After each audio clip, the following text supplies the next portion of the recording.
Republic of Egypt, Espen Barth Eide, Minister of Foreign Affairs of the Kingdom of Norway, and Dr. Manal Radwan, Minister Plenipotentiary at the Cabinet of the Minister of Foreign Affairs in the Kingdom of Saudi Arabia. And last but not least, our moderator, Dr. Comfort Arrow, CEO and President of the International Crisis Group.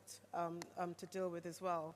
And I want to do something that I think is really... We need international forces to be deployed alongside what's called the yellow line in order to verify and to monitor the upholding of the ceasefire. The mandate should be, from our point of view, of a peacekeeping rather than peace enforcing, you know, and this is very, very important issue. But let's not forget about the West Bank. It is unacceptable that we have a ceasefire that is permanently being violated.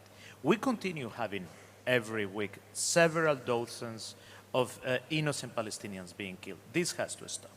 We need massive humanitarian assistance to be able to enter to the Gaza Strip, and we have to put UN agencies at the heart and at the center of the distribution that must be done with impartiality and independence.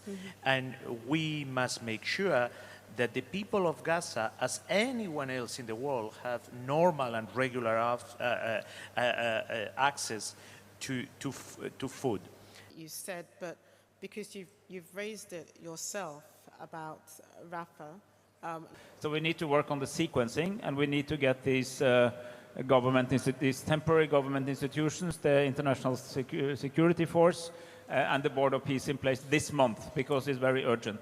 And you are so right, Comfort, because we are now in a very fragile ceasefire, and we can either go forward or backward. I don't think we can stay many more weeks in this situation. The alternative is back to war, or descent into total anarchy, or we move forward. And I think those are the key answers to that question. Get the sequencing right, get the institutions in place. And as Brother Abdelati very rightly said, they are temporary, and people need to know today that they are temporary and that they are on the path towards real Palestinian governance under the PA. The sequencing issue is always a conundrum. So it's back to the sequencing issue. And I think, frankly, it's very unlikely that we will get any consensus on an international force that will do the job of physically disarming Hamas against their will. It has to be part of a broader understanding. And to the extent you need something like that, I think it has to be Palestinian. And that's a hard sell, but I think that is one of the questions that we need to clarify very soon in order to get anywhere here.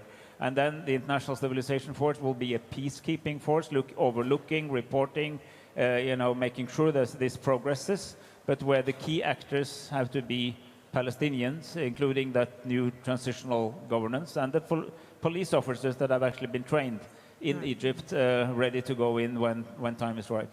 To ask you a further question, but actually, let me. There's another question that I have. Yeah. And I want to say that we have seen this movie before. We have seen this cycle before.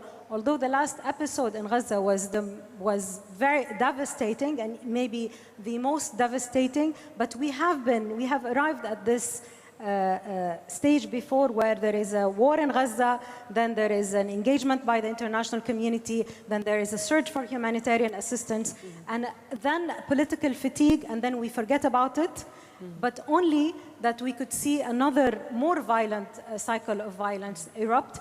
And the idea which is central to this, if we do not ensure the security and the political aspiration of Palestinians being fulfilled, then there is no security for anyone, including Israel and including the rest of the region, but also the world at large.